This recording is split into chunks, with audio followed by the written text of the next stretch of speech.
আওয়ামী লীগের জন্য আমেরিকার মায়াকান্না শুরু হয়েছে। কেন? বাংলাদেশে প্রায় সবাই জানেন যে আওয়ামী লীগের পতনের পেছনে আমেরিকার হাত ছিল।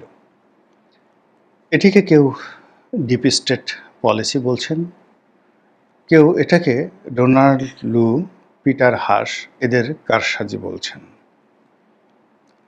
কেউ এটাকে মৃদু সেনা অভ্যুত্থান বলছেন, আর অনেকেই সেনাবাহিনী, জনতা, ছাত্র সকলের একটা সম্মিলিত প্রচেষ্টা বলছেন। What ever maybe, Awami League পতনের পর আওয়ামী লীগের প্রায় সব লোক তারা সেই ডোনাল্ড লু, deep state policy, George Saroj এবং তাদের সঙ্গে ছোটন গ্যাং, এই যে জিনিসগুলোর সামনে চলে এসেছে, এটাই এখন আওয়ামী লীগের নেতাকর্মীরা মূল্যায়ন করার চেষ্টা করছেন যে এটি কারা হলো এবং এই ঘটনার সঙ্গে আওয়ামী লীগের অভ্যন্তরে কারা কারা জড়িত, আমলাতন্ত্রে কারা কারা জড়িত, মিলিটারিতে কারা কারা জড়িত, এবং সেভাবে তারা কিন্তু প্রস্তুতি নিচ্ছেন রাজনীতিতে ফেরার জন্য।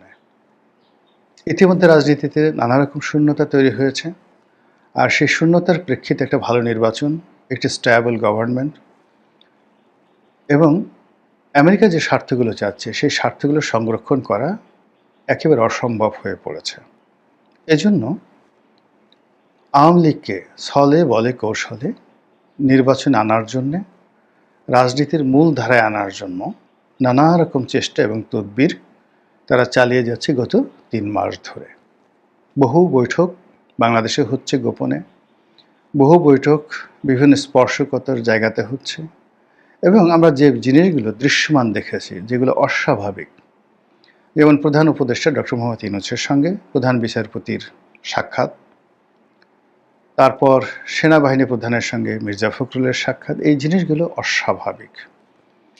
রাষ্ট্রদূতদের সঙ্গে বা বিদেশি কূটনীতিবিদ যারা আছেন তাদের সঙ্গে প্রধান বিচারপতির সাক্ষাৎ, প্রধান নির্বাচন কমিশনের সাক্ষাৎ, বাংলাদেশ থেকে উড়ে গিয়ে মার্কিন রাষ্ট্রদূত ইংল্যান্ডে গিয়ে বা লন্ডনে গিয়ে তারেক রহমান সাহেবের সাক্ষাৎ, আবার ডক্টর মোহাম্মদ ইউনূসের সঙ্গে তারেক রহমান সাহেবের সাক্ষাৎ, এই জিনিসগুলো রাজনীতির অস্বাভাবিক, এবং এই অস্বাভাবিকতা তখনই ঘটে যখন কেউ অস্বাভাবিক কিছু করতে চায়।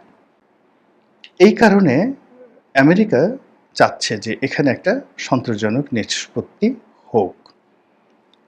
এর কারণ হলো তারা পাকিস্তানে যে ইমরান খানকে হটিয়েছিলেন, একই মডেল বাংলাদেশে করা যাচ্ছে না। এর কারণ হলো ডিপ স্টেট পলিসির ফার্স্ট ফেজে ইমরান খানকে সিলেক্ট করেছিল আমেরিকা, এবং আমেরিকা বাংলাদেশে যেভাবে এই মুহূর্তে জামাতকে আমেরিকা প্রমোট করছে, জামাতকে আমেরিকা প্রমোট করছে, আবার বলছে। এবং দেখুন, অনেক আগে সজীব ওয়াজের জয়, এটা 2000 কত 16-17 সনে হয়তো তিনি বলেছিলেন যে এখন আমেরিকান দূতাবাস হয়ে গেছে জামাতের ঘাঁটি, আমেরিকান দূতাবাস হয়ে গেছে জামাতের ঘাঁটি। অর্থাৎ আমেরিকা প্রয়োজনে যে কোনো প্রতিষ্ঠানের সাথে, যে কোনো লোকের সাথে, সেটা একদিন আগে যাদেরকে জঙ্গি বলেছে, একদিন আগে যাকে ফাঁসি দেওয়া হয়েছে তার স্ত্রী বা তার সন্তানের সঙ্গে তার পরের দিন একই টেবিলে বসে তারা খেতে পারে।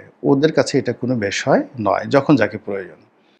ফলে গত 14 মাসে আমেরিকা সর্বোচ্চ চেষ্টা করেও এই পাকিস্তান মডেলে একটি রাষ্ট্র তৈরি করার জন্য, একটি সরকার গঠন করার জন্য, একটি নির্বাচন অনুষ্ঠানের জন্য প্রাণান্ত চেষ্টা করে এখন বলতে গেলে শূন্যের কোঠায় চলে এসছে। এটা সম্ভব নয়।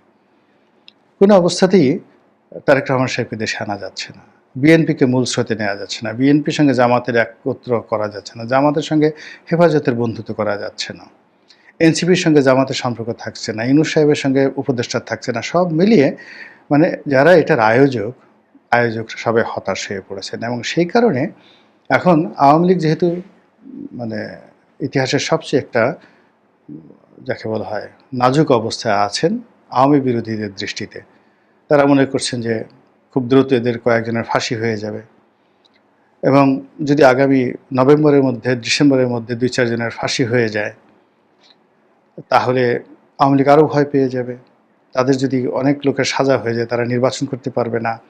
তো এরকম একটা দুর্বল অবস্থায় যখন আওয়ামী লীগকে ভালো একটি প্রস্তাব দেওয়া হবে, তখন আওয়ামী লীগ সেটা গ্রহণ করবে।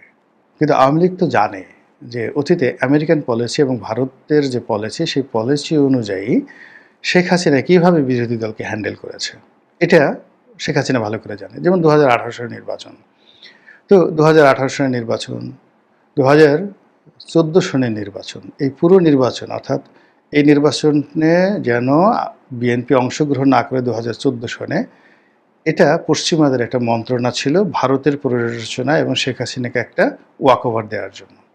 বিএনপি বুঝতে পারেনি, শেখ হাসিনা জানে আমেরিকা এই কাজগুলো করে। আবার 2018 সনে শেখ হাসিনাকে আইনগতভাবে শক্তিশালী করার জন্য সমস্ত রাজনৈতিক দলকে একত্র করে নির্বাচনে যে আনা হলো, এটার পেছনে আমেরিকার একটা পলিসি ছিল শেখ হাসিনার পক্ষে। সেটা শেখ হাসিনা ভালো করে জানে। আর 2024 সনে কি ঘটেছে সেটাও শেখ হাসিনা ভালো করে জানে। তো কাজেই তিনি বা তার দল একটা রাবার স্ট্যাম্প হবে এবং আমেরিকার এজেন্ডা বাস্তবায়ন করার জন্য সংসদে 30 জন, 40 জন, 50 জন এমপি পাঠিয়ে হৈহুল্লোড় করবে। আর মামলা মোকদ্দমা একই সঙ্গে চলতে থাকবে, জেল ফাঁস একসঙ্গে চলতে থাকবে, আবার পার্লামেন্টেও একসাথে যাবে। অর্থাৎ 2018 সনের নির্বাচনে যে 6-7 জন এমপি বা 6 জন এমপি সংসদে পাঠিয়ে বিএনপির যে করুণ দশা হয়েছিল, ঠিক আওয়ামী লীগের জন্য ওইরকম একটা করুণ দশা তৈরি করার ক্ষেত্রে আমেরিকা এই মুহূর্তে যে চেষ্টা চালাচ্ছে, এটা আওয়ামী লীগের টপ টুলো সবাই বুঝতে পারছে। ফলে কি হচ্ছে, এই যে সাবের হোসেন চৌধুরীর সঙ্গে পশ্চিমা রাষ্ট্রদূতদের বৈঠক, পেছনে আমেরিকার হাত, বা অনেকে বলার চেষ্টা করছে যে দিল্লিতে অনেক বৈঠক হচ্ছে, দুবাইতে বৈঠক হচ্ছে, ব্যাংককে বৈঠক হচ্ছে, এমনকি আমেরিকাতে সজীব ওয়াজেদ জয়ের সঙ্গে বৈঠক হচ্ছে, কোনো লাভ হচ্ছে না। আওয়ামী লীগ যেটা মনে করছে যে না, তাকে যদি সাস্টেন করতে হয় তাহলে লড়াই করে সংগ্রাম করে সাস্টেন করতে হবে, আর যদি তাদের শেষ হয়ে যেতে হয় তাহলে জুলুম অত্যাচারে তাদেরকে শেষ হয়ে যেতে হবে। মাঝামাঝি কোনো কিছু হলে তাদের এখন যতটুকু আছে এর কিছুই থাকবে না।